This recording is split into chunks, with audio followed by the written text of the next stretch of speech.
costs are on the rise for both renters and owners. To what extent does racism and inequity play a part in that? And what is community development?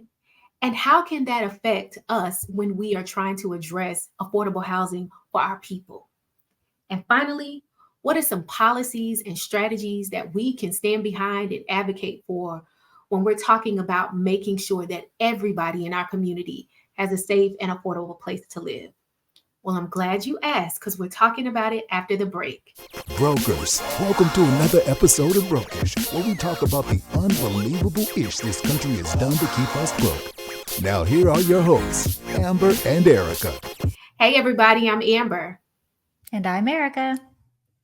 And today on Brokish, y'all, we are talking about affordable housing. And I hesitate to call it a crisis. I was like, because we've been struggling, okay? We've been struggling. It ain't nothing new. But we are talking about housing, community development, and what are some of the factors that are going into making it difficult for our people to secure housing out here in these broken streets. yes, and even the term affordable housing. But anyway, we're gonna get into all that because what the people call affordable, we might have some discussions about if that's really true or not. Facts. So facts. Amber, this is the part of the show where you and I catch up. But I just saw your ass last night. Yes, I just saw we you. We did. We went and had some Mexican food and some margaritas, and we had a good Yes. kiki. And then what's so ironic is we both doing the same thing now, like running with these children. And I resent it. I resent it deeply. Yes, but I am glad that we didn't. Delina bullied us. So for the brokers who go all the way back, know that I started the show with Delina, and she lives in the middle of nowhere. So she was going to kind of be close. She was like, made us go out and have drinks and stuff, but I'm glad she did. So anyway, I got in to catch up. And remember, we just talked about it. Amber ran into her husband's car with her car. And we caught up. That's it.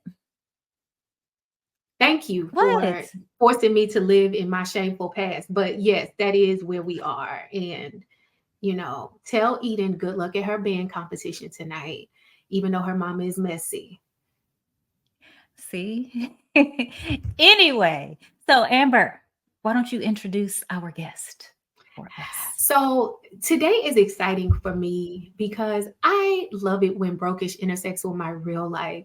So today on Brokish, we have Maggie Parker, who is the founder of Innovan Neighborhoods. Am I saying that right? Innovan. Okay. And Maggie is a community developer. She's been working in real estate for years. She has a bachelor's degree and a master's degree. And I have, not to date myself or Maggie or have y'all all up in our business, but it's been more than 30 years. We go way back since we were kids, like single digit. But I love it when I have friends in real life who are doing dope things that are relevant to the podcast. Maggie is literally out here in these streets, developing housing for our people, with our people. She's created a roundtable that I'm going to have her tell us about, where she's putting tools in people's hands. So not only is she doing the work, but she's equipping other people to do the work. So I'm so excited because, I love it when, not when just a plan comes together, but when like life organically comes together and you get to talk to people that you've known and watched for a long time. So Maggie, thank you for coming to Brokish today to talk to us on your God-given day off. And thank you for coming to help educate us about what's going on out here in these housing streets.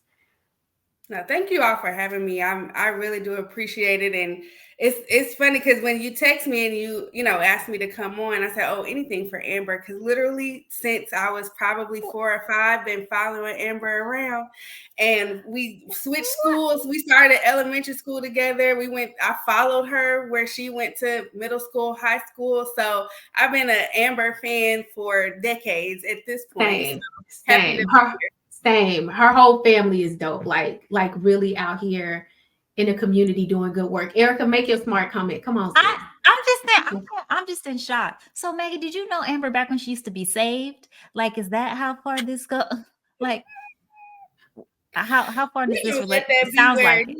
especially because her mom was my 4th grade teacher. Okay, it's when I say so, we like, Oh. I'm not even gonna go there. Me and Amber, she good. She been good. Saved, sanctified, filled with the Holy Ghost. Amen. Hallelujah. Hallelujah. See, it's only one pagan, and it's not me and Maggie. Okay. Okay. It's only one pagan So on this conversation. I'm sorry, Maggie. Thank you for coming to the show. It's wonderful to have you. So please tell us more about what you are doing in your own words. Yeah. So let's see. I'm from Dallas. I left for a ton of school, and when I moved back, worked with a group called the Real Estate Council, where I was essentially financing community-oriented development.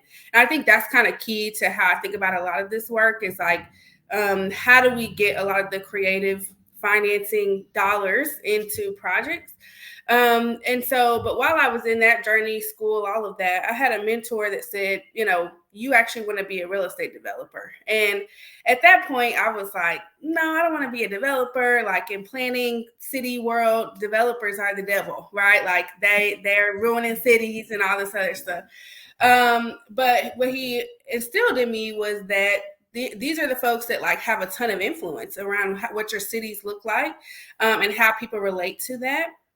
And I really got a sense of that kind of living on one side of Dallas and going to school on another. So I was able to start Innovan Neighborhoods in 2019. We're doing real estate development and consulting, all on community-oriented projects. So on the development side, I have 3 main projects that represent about 300 units between single-family townhomes, all for sale product, and public-private partnerships with local government. So getting land from the city and subsidies in order to make it mixed-income housing. On the consulting side, I work with a lot of nonprofits and faith-based organizations to help them move their deals forward.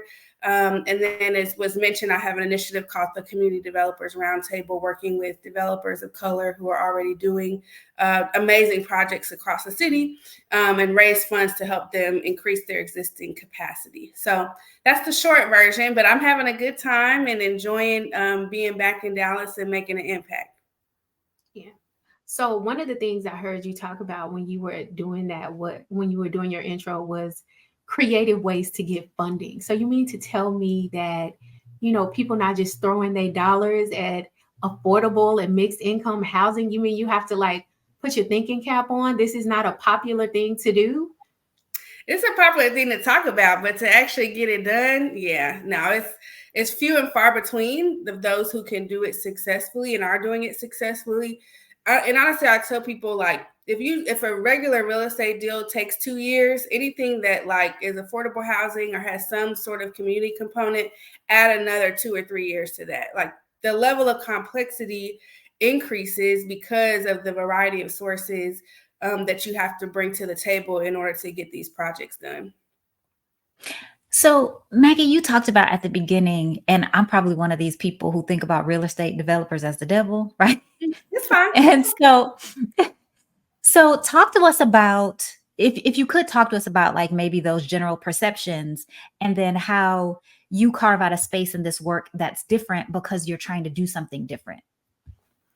Yeah, so I think, what we fail to often realize is that someone has to build the thing that we're living in, we're working in, what we are driving on. That just doesn't come out of thin air, and city governments don't do that, right? So there's a lot of forethought and planning put into that work. And so typically, and not typically, but like really, who owns the land, unless we can put eminent domain on another side of that. But who owns the land is who, gets to see what's going to happen in the future. So really, as much as people, think that developers aren't here for cities, right? Like these are the people that are making the decisions. And so I think we have to realize like, what are the positions of power that we're all in to kind of influence some of that, right? I think at the same time, for me, what it looks like to be a developer that has a community-oriented lens, it means that my decision-making process has to include community in some way. That can look like a lot of different things, right? So some of that is, I'm always paying attention to whatever neighborhood plans have already been established in the area. So what has the collective community said that they wanted to see? And is what I'm building already aligning, right? I often joint venture with either other developers that are in that neighborhood. So on 2 of my 3 projects, one, I'm joint venturing with a nonprofit and a church to develop in their immediate neighborhood. The other project, it's a local developer in Fort Worth that's literally from that exact neighborhood. I'm joint venturing with him. So he has a better sense of what's going on in that community. It can be also like, who do you hire, right? Are you really increasing the number of MWBEs that are on your project? So people are getting money in their own pocket as you're doing deals. And those are minority business enterprises. Is that, what does it stand for? Minority and women business enterprises. Okay. And so you have to be certified, basically showing up and say, are you a woman or what, however you identify.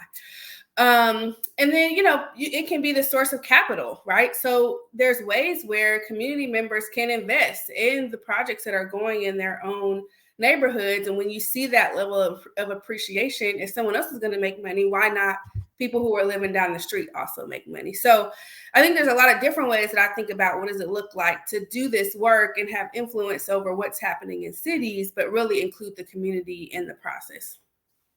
Yeah. And so just sort of as an extension of that sounds so organic when you say it, like, oh, that makes so much sense. If you're going to be building in a neighborhood, you should talk to the people that are there. Or if you're going to, work in a neighborhood, it makes sense to have a developer who's familiar with the neighborhood.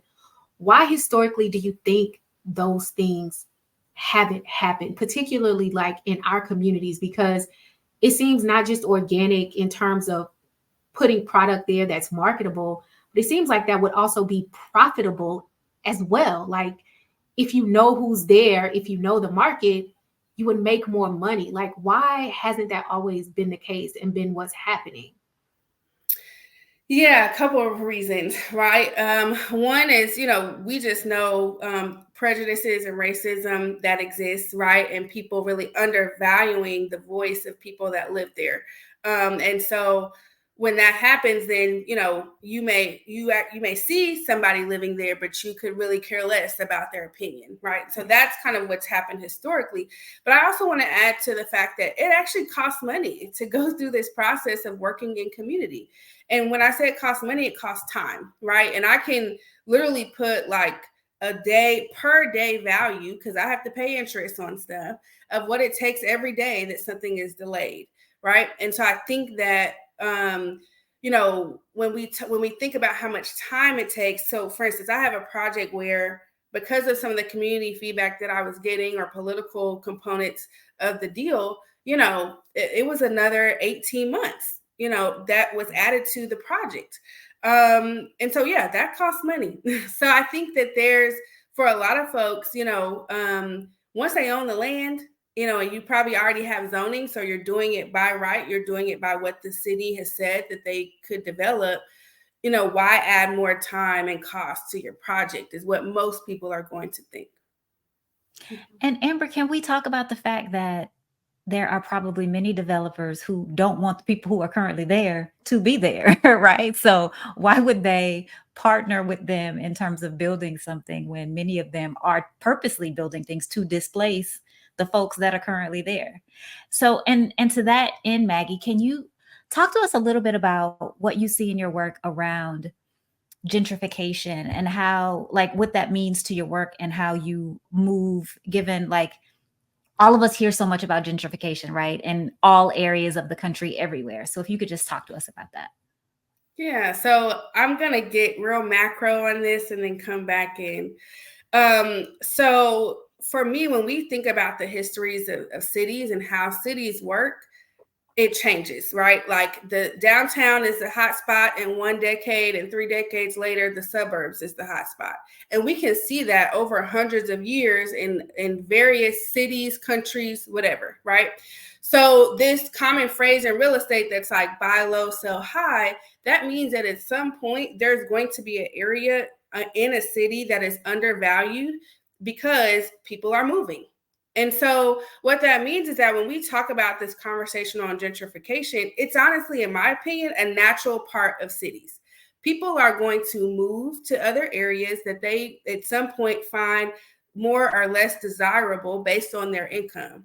And so when we look at how like cities change, we're going to have some level of displacement. We're going to have some level of movement. Now, when we know that that's just a key factor of how cities work, there are cases, and I think we're in a stage right now where there's just a lot of conversation of why can't we or certain people stay in certain communities. Some of that is a result of, I think the market in a way that like this is a part of the American dream, and some of that is somewhat intentional. So I'll give examples of that. When we talk about what that looks like for the American dream, for some people that means that property values have gone up. Now the house that I bought, for $25,000 40 years ago is now worth $500,000, and that's my time to cash out. And so when people think about what the American dream looks like for them, they often talk about, and I'm going to put quote unquote American dream, like they often talk about the appreciation of your home as being your greatest asset of wealth and creation of wealth, right? On the other side, there's a conversation of people who want to stay in their homes. They can no longer afford to stay there. The culture of that neighborhood has changed, right? And, the only real way for people to be able to kind of bunk the market, I would say, is through policy. So when we talk a little bit later about what people can be doing, I'm always like, listen, you got to vote. Because those are the things that impact whether or not you, your grandchildren, your grandmother can stay in the houses, right, that you purchased.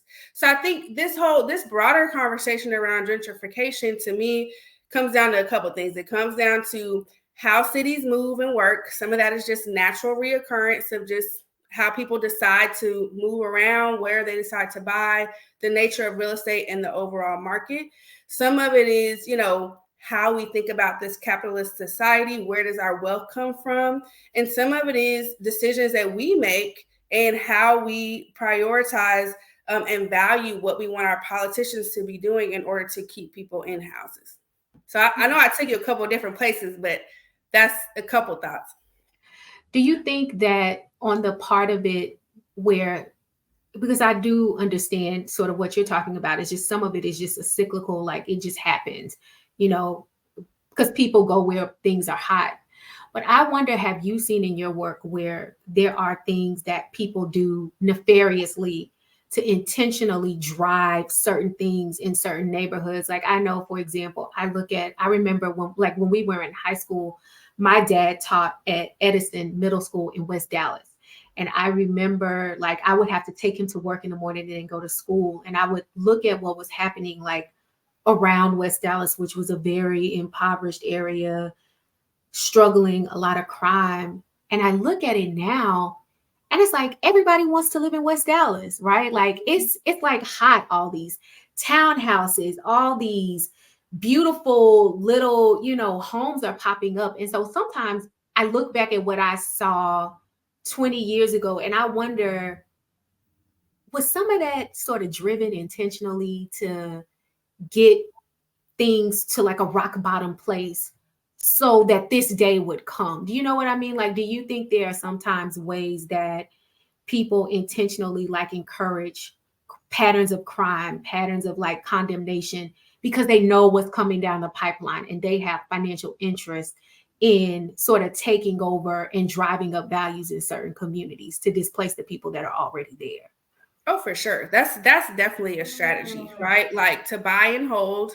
And then you kind of get to a point where you get enough influence. And West Dallas is probably a really great example of this, where you acquire significant amount of land, you get enough influence as the property values are depreciating. And then you go to the city and you say, city, we have all this land, we have this great vision. If you now invest in this particular neighborhood, we can build all these new townhomes and these apartments, and you will see an appreciation of value, aka property taxes and income into the local government. So for sure, that is a strategy. that people use from a real estate standpoint to kind of get some new things happening. And I think we see a long-term disinvestment in a lot of neighborhoods, whether that's local governments as well. When you think about infrastructure, streets, water, sewer, all of that, those are things that we don't often think about, but that does continue to, the disinvestment does intentionally impact the overall value of that neighborhood. And Yeah. can we talk about how the disinvestment happens when the people are Black or the people are non-white? Like, because even when we talk about these cyclical things that are happening in real estate, right? A lot of it is people, yes, moving, but in some cases, the people are running away. So if I see too many of a certain kind of people coming, then my movement is because I can't be with them. And so that part, like, I think just that's a part of the conversation, right? That the movement, I think to Amber's point, is not all just, oh, well, you know, we have more money now. Some of it is like heavy on the racism side. Like we're running from and we're disinvesting because y'all are Black.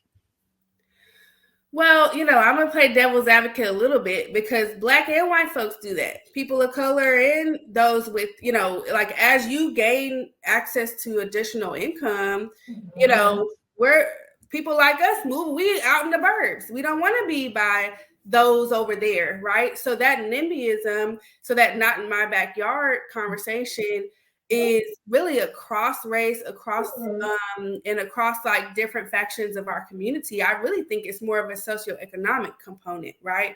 We see this in it comes up a lot when we talk about low-income housing tax credit projects. And those are like a certain types of financing for affordable housing.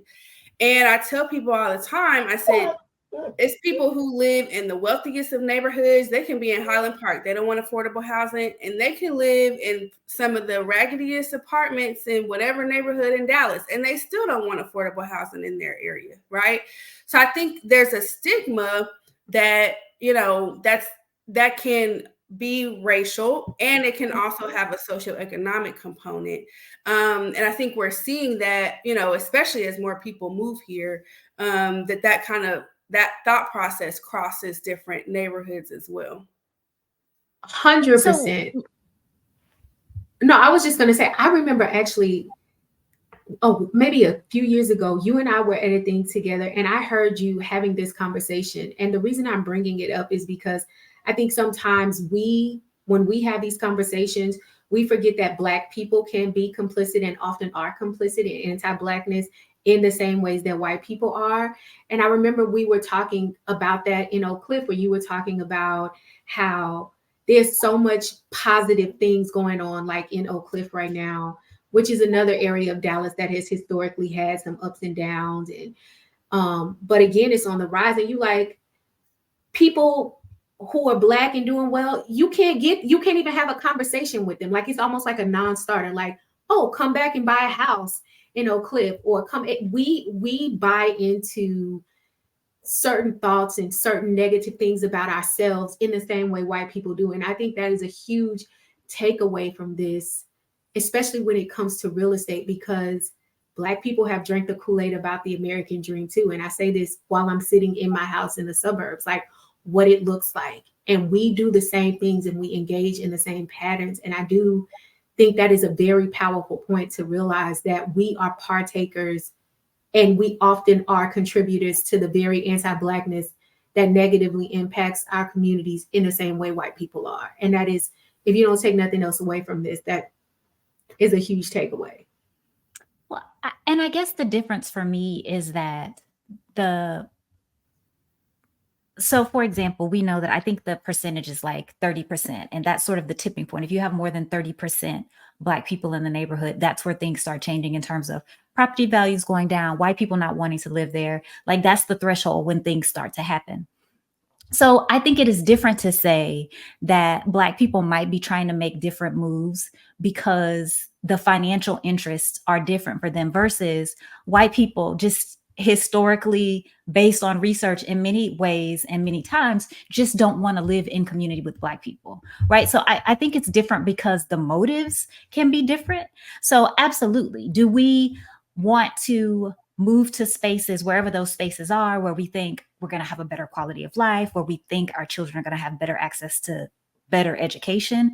Absolutely. But for me, the difference is that doesn't happen for all the same reasons. And I think that's an important thing to call out. White people typically do not want to live in community with Black people. And Black people are often live in community with each other because of that, right? So I think it's just a different phenomenon that we see at play in terms of how and why that happens. But Maggie, I did want to ask you about affordable housing.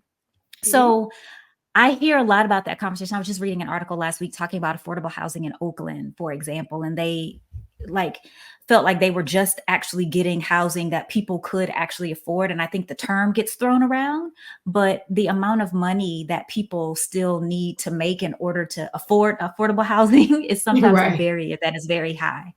So can you just sort of define the term, if there is a group definition of it? And then in your work, what does affordable housing mean, look like, all of that? Yeah, so the technical definition is that if you are spending more than 30% of your income, then your housing is unaffordable to you. And so And you're talking about gross income or net income? I think it's gross, and from what HUD uses, and I can't remember exactly if it's net or gross, but no, you're right. It's gross. Okay. Okay. Thank you. But what I try to make the comparison for people is that whether you make $50,000, you make $500,000. If you're spending more than 30% of your income, it is unaffordable, right? So what that means is that we need to be looking at, and I think there's more of a conversation around this, is providing housing that is affordable at a range of incomes for people throughout the market. And I think that where obviously there's the most need, though, is those that are at a lower percentage of the area median income. So when you see a lot of the numbers being thrown around, they'll in an AMI. So AMI is area median income. And so, for instance, in Dallas, 80% of area median income for a family of four is, I want to say it's like $85,000 or something like that, right? And so they compare it across income or across household size as well. So, I think for me, what that looks like in my projects is that because most of my projects are for sale, that I'm usually targeting about 80% of area median income, regardless of somebody's family or household size. And then a percentage of those units are affordable in the overall deal.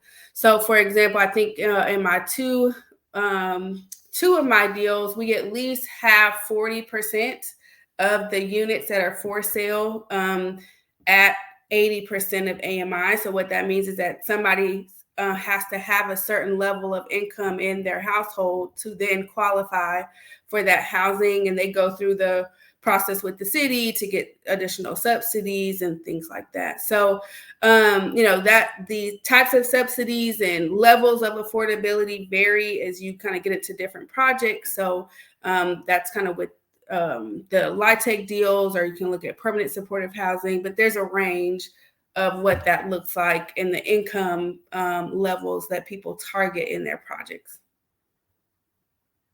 So when you talk about ownership, you're talking about actually equipping people who are at that 80% AMI level to purchase, correct? Like this is where they would actually be on a path to ownership, which is really great, because some of the research I was doing preparing for this episode suggests that like people who rent, particularly in the lower income, they spend a higher percentage of their gross income on getting and securing housing than people who have a mortgage, which seems so ass backwards to me. And so the question I have is like, if we know that these things are available, like, okay, we can do subsidies, or these are the things we can put in place to put people on viable paths to ownership, why, other than just greed and racism, what am I missing about why we're encouraging people to rent if it is so expensive for them to do so? Yeah, I'd say it's quite a few different reasons. Some of it is, when we talk about the racism component, it does kind of trickle down, right, into what access to jobs, how people think about managing their credit, how people think about what their opportunities are to maintaining a home and purchasing a home, and in what neighborhoods they can purchase homes as well. So some of that does have some racial, like historical components to it. I think that, we're coming, because prior to, and especially I'd say in the Dallas market, it wasn't always the case where renting costs more than owning a home, right? And so we're seeing that shift over these last couple of years. And I think a lot of that is just because we have a little bit more of a transient population, as people move into the Texas market. Honestly, you can make a lot more money from a developer standpoint doing multifamily housing than you can on your single family developments. At the same time, like, some of the suburbs are just now allowing more and encouraging more single family, whereas in the city, there just hasn't been that many pockets, or people didn't really like the neighborhoods. They didn't necessarily want to live in some of those neighborhoods where you could see new single family housing. I think access to mortgages still, even though technically it was not redlined, I mean, it still was, and how people were kind of building those relationships for financing, or what neighborhoods people were willing to go into. Or, I mean, I'm sure you guys are reading about the whole appraisal process, and there just being a lot of differences in how people were appraising homes. So all of those components come into play that I think start to discourage people, even though, they're paying more, in their rent than they could be paying for a house. And I mean, in this environment that we have now where interest rates are at 8%, like, I mean, owning a home gets to be very challenging. So sometimes you're left like that is, I mean, historically, these are not historic highs, but over the past 20 years, we haven't seen interest rates this high. So it's been a little while. So I think that's Yeah. also something, of course, that puts people on the sidelines as it relates to that. So, Maggie, I don't think I asked you before, so I don't know if you're familiar with this group, but I would love to hear your take on them if you are. Do you know NACA? Have you worked with them, or know any of your folks that work with NACA? Do you have an opinion or thoughts on the program? Can you share any insight there? I've had one or two friends use NACA. I think it's probably going to be the most affordable mortgage anybody could get, right? Like, because you can significantly buy down your interest rate to, lower than what you can typically with the traditional bank. I think their process is a little more detailed, I would say. I think it's catered really for people who would not typically have access to traditional financing. So they're trying to, like, take additional precautions, I would say. But and some of that, when it's a really hot market, that means you're gonna probably lose out on some opportunities, which I saw that happen for some people. But it's a resource for folks, and I've for sure had a couple friends who've been able to use that program. What's And I'm NACA, sorry, I y'all? didn't even, yeah, I was about to Yeah. say, I was sorry, I didn't even explain what it was. So I want to say it's like the Neighborhood Assistance Corporation of America, I think is what it stands for.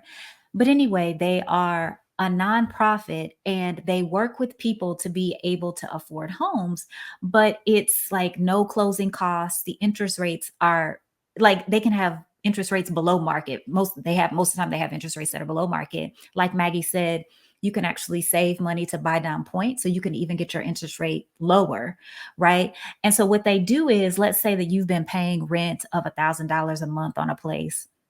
You can demonstrate to them that you can pay your rent and then you can save an additional $500 a month. So then they'll say, okay, this person can get qualified for a loan of that, where their mortgage and everything that's included in that is going to be $1,500 a month.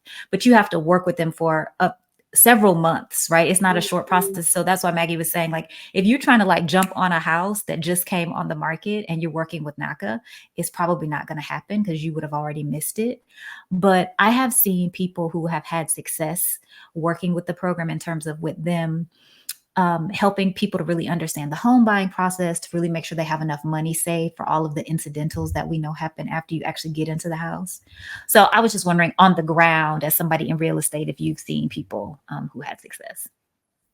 I have. It's good to have all the options for sure. Yeah. And are there other, oh, sorry, Amber. No, go ahead. I was just going to ask, so in terms of either organizations or programs or people, just what have you seen that has been helpful? So for people who might be watching or listening and they're like, I'm interested, I'm trying to find affordable housing, or even if I'm just trying to find regular housing, what are some tools in your toolkit that you would share with people who are interested in buying the first home, just so that they can get started? Yeah, so I will say that's like not 100% my area. Usually with when we're trying to sell houses, I either rely on my community partner or we have realtors that are like know all the tips and tricks in that space. But I will say that a lot of the banks, because they do need to like provide mortgages in these areas, are trying to create more creative programs, right? Whether that's helping with down payment or closing costs. So they'll usually have, $5,000, $10,000 grants.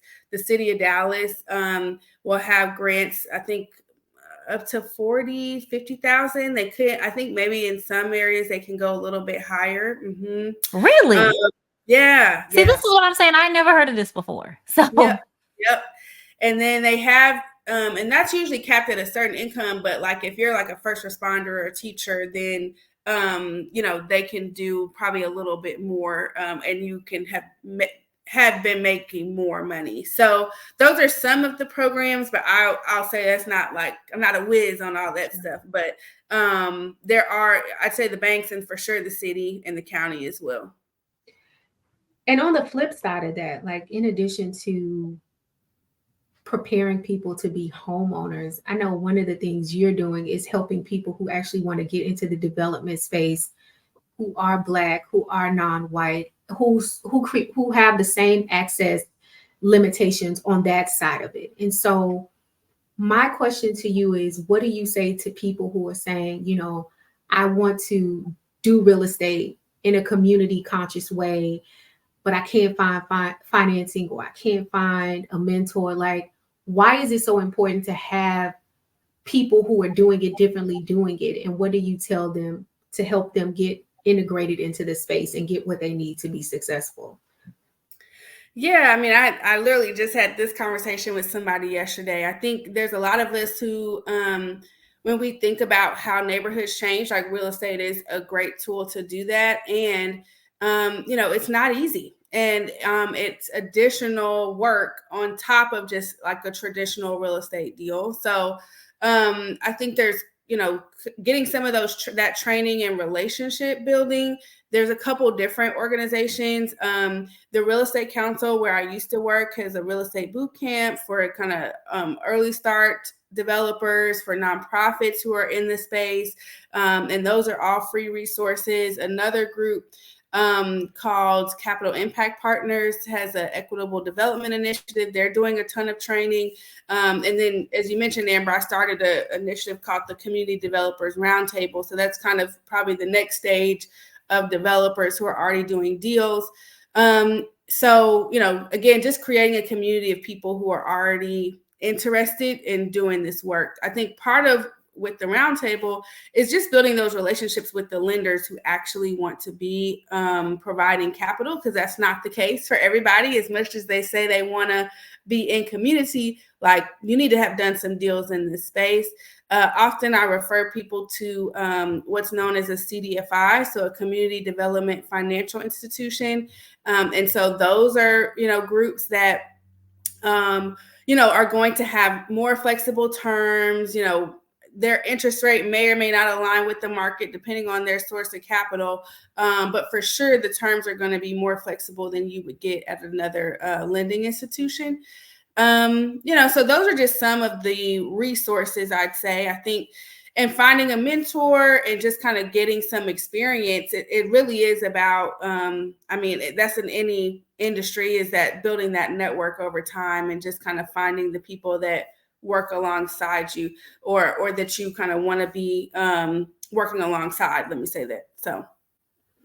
So Maggie, in this age of like social media and YouTube and all of that, how do people not get taken in by the scams, right? Because everybody has a class on real estate development. Everybody can tell you what to do, right? Just pay your $5.95. And so it's like, how do people know what's real and what's fake? Whew. That's a good question. I haven't even thought about that. I think for me, I can tell when people know what they're talking about or not is if they know their numbers. And that's for me what I've always focused on in my kind of training experience is just like understanding pro formas, knowing, what's going on in the market, what's access to capital looking like. And so there's probably a couple key questions you can ask around what's their source of capital, what rate and what terms are they at, what, how are they thinking about either what's happening in the market? How are they positioning either joint ventures or other partnerships and doing their work? So I think as you start to dig a little bit deeper, then you can kind of figure out where they're at. I think the other thing is, finding people who are realistic around the hurdles, right? So if someone's automatically painting that this is going to be a quick, money maker and you're going to make 50,000 in 30 days, like it's just not going to happen. And if it does happen, it's probably 9 times out of 10, it's a scam or you just really got lucky that time, but it's not going to be that consistent that where, it's just a quick fix or a quick money maker. So I think people who are upfront about the hurdles that they're having and what they're having to navigate and really who they have to partner with to do those projects, because there's nothing in real estate you can do by yourself. Like you have to be training up under someone. You have to partner with someone that has more experience than you, because there's no book knowledge that's going to get you ready for everything. And so that's kind of some of the things people can be looking out for. But there's a lot of scams. There's a lot of like, just pay me something quick and I can teach you all the tricks, but it's just not realistic and that easy. And I'm just thinking about recently, I don't know if y'all know DJ Envy from the Breakfast Club, Lord. Anyway, Yes. So DJ Envy just is getting caught. People are now calling him a scammer because all of these people lost, they say, millions of dollars through his program. And he did just that allegedly in terms of telling people you can make all like in just 60 days, this is going to be your return with some very high numbers. And the thing that's scary for me is that so many people are given legitimacy because of their visibility, whether it's through social media or through traditional media. And it gets so hard to be able to determine what's real and what's fake, right? Because just on name recognition alone. And so I am very worried about how that just continues to happen in the future with other people being taken for their money because somebody was popular or, somebody was famous. But anyway, and also just as an extension of that, I just kind of, the last question I want to ask you is about, I made a mistake in my life. I confided in Erika and I had told Erika that I was reading a book called Don't tell nobody this. Please don't. I was reading a book called Rich Dad Poor Dad, about real estate. And, my husband and I were just trying to think of some things we can do, like to, listen, get ourselves in a better position. And as I was listening to it, it was an audiobook. I'm listening and there's just this callousness to the real estate strategies like this. You go in and so many broad assumptions. Poor people do this and middle class people do this. And the reason why you can make money on real estate is understanding the habits of poor people. And it's just so, it's just, the tone is terrible where it feels predatory. And so the question I have is like, how do you keep people at the center of your work, like to think about it? Because like that, one of the things I talked about with my husband was like, I would never want to just like play people because I had a rent house and I knew they needed like somewhere to live. But like, how do you do this kind of development work where you keep people in mind? Like we're doing this because people like legit need a place to stay, or we're doing this work because everybody deserves to be able to pay for safe, affordable, clean housing. Like, how do you sort of shut all of that like predatory noise out and like really center people and do the work righteously, because I feel like that's really where the scam is. Like, you'll probably pay your $5.95 and you'll probably learn something, and you probably won't just get taken. But how do you not become a part of the problem and actually use the work to become part of the solution? That's what my, struggle is. Yeah. So I'll give you kind of like the personal side and the business side. On the it's a core value, right? So when I walk into the room and people meet me and how I talk about the business and the work that I do, if we're not centering community, right? If because I've literally been in calls where people will say, "Well, I mean, the community, it's already zoned." I said, that's not how we're working today. This is how it's operating, and if you're not on board, y'all can go on. So I think there's some just kind of value system of how I have to work on a business side. So when I started my business, I'll kind of get into the technicalities of that a little bit. I was very intentional about how I partnered and how I set up. So I'm in a joint venture partnership with a larger developer, and we're 50-50 partners. I get a salary and they do my back end. I office with them. They do a lot of the back end administrative work, et cetera, for me. And so, but where that's key is it gives me a lot of freedom to take on deals that take a long time. So I have patient capital that's backing me. I'm not in a position where, a lot of times when people are doing real estate as a living, it's a hustle. Because the deals can take so long, you have to think about how do you make short-term income to kind of move and stay alive and like keep your livelihood essentially. And so for me, because I've set it up where I have a salary, I have a lot more flexibility in being able to put my value system first in how I move with others, the deals that I select, the time that I can take to work through a deal, and so I think that's where a lot of people, unfortunately, they get into a space where they just have to make money to eat. And so when you're in that survival mode, your decisions on what you value and how you have to maneuver are very different than otherwise. And so for me, I've been able to set up a company and be, with a business partner that we have that similar value and alignment. And with that patient capital behind me, yes, we're going to make some money, but it may take an additional 2 to 3 years than what we initially thought, right? And so I think that's where I'm able to kind of make some decisions a little bit differently about how I run my company and how I input the values into the work. Yeah. I'm so interested in this term patient capital. I've never heard that before. So now you've given me something else to think about and then learn about. I'm like, patient capital. Game changer, truly. Because just quick thing is like, if somebody has to get their return in 2 years, then you trying to hustle to figure out how to get their return in 2 years versus like somebody who's like, 20 years. Sure. As long as I get my money back 20 years from now, I'm good. Well, when you have a 20 like space to vision for 20 years, you move differently. Like your decisions and how you operate moves differently. And I think for me, like that's honestly the beauty in being on the development side and kind of, and really when we look at the developers that have a large influence, 2 years from now is nothing to them. But 30, they're working on the 30-year vision. And when you can see a city or a neighborhood for a 30-year vision, like you can make those strategic decisions that allow you to change neighborhoods drastically. And that was a decision from 30 years ago. West Dallas was a decision from 30 years ago.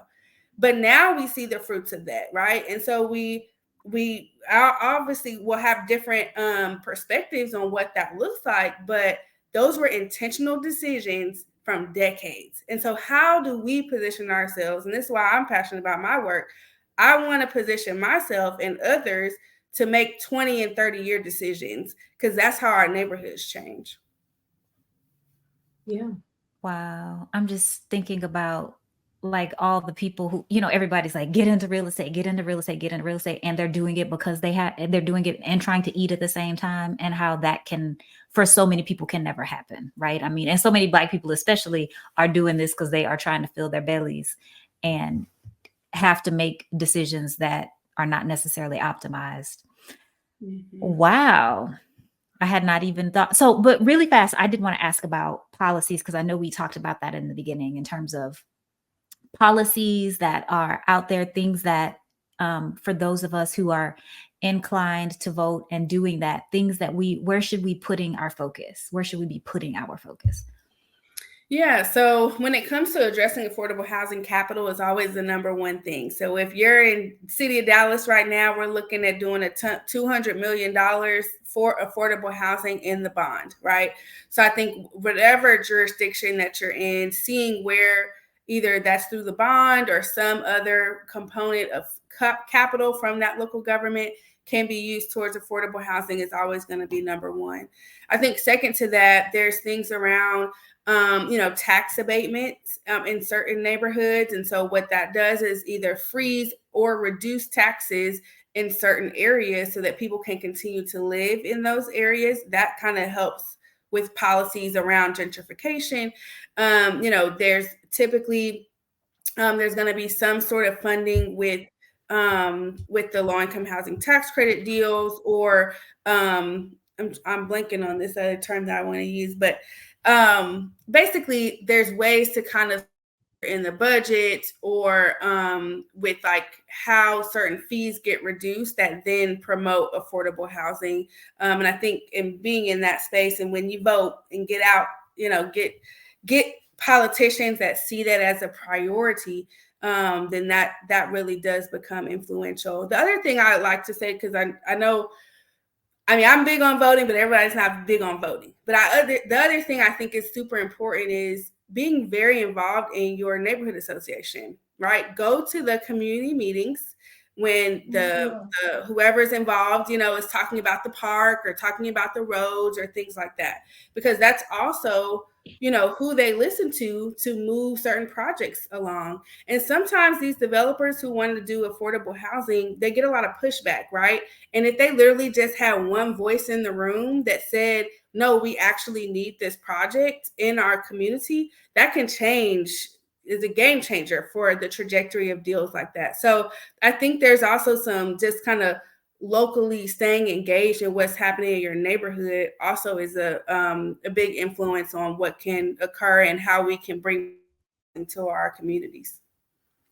So just for the record, brokers, Maggie is the third guest in 2 seasons that has come on here and said some iteration of all politics is local.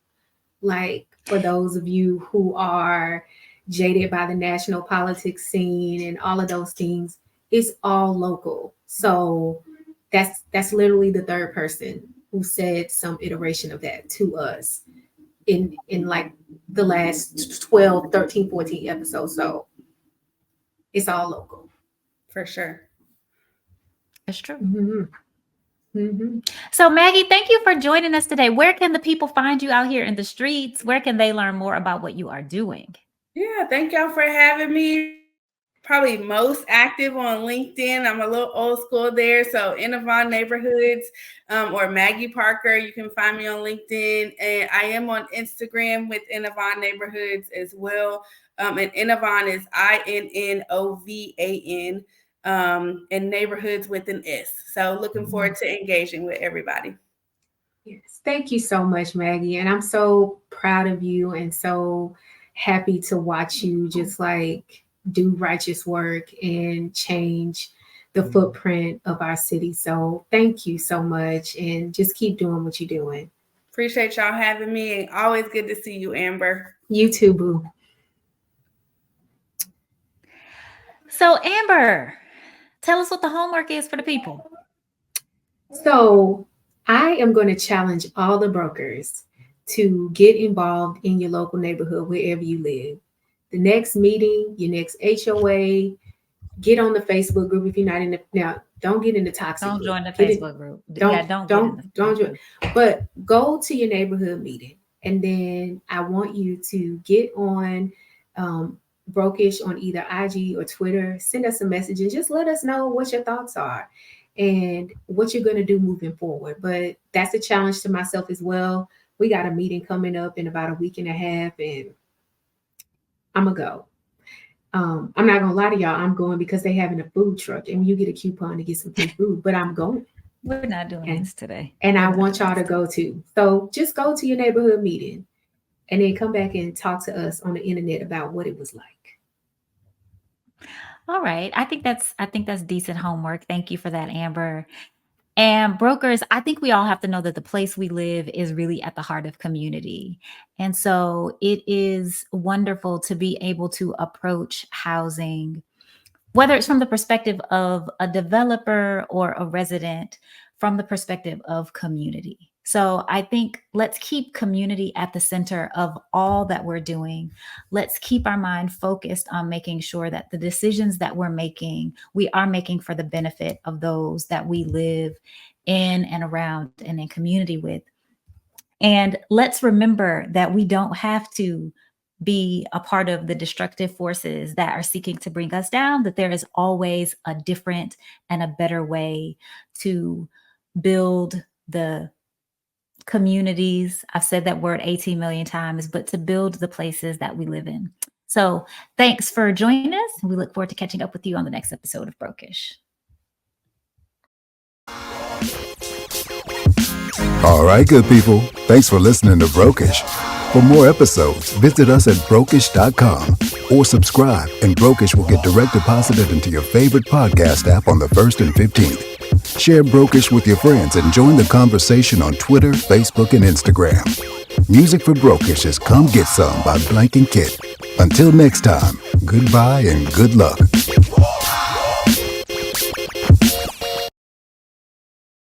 They say when you wear Black Power Media gear, you can accomplish anything. You can play any and every position. From coaching, to kicking, to receiving, to running and juking. And oh my goodness, let's see that again in slow motion. Get off me. And you're going to have a lot of haters coming at you, but what you got to do is you got to shake them off, and get to your goal and accomplish it. And when that's done, it's a beautiful thing. I'm talking about going hard, extra, for that extra point. And when it's done beautifully, you talking about touchdown. Oh, and the crowd goes wild and they're celebrating with you and everything. Man, let's see that again. Nice. Black Power Media, baby. That's how we do it. Now go to blackpowermedia.org and get you some of that gear. Empower yourself today. Yeah.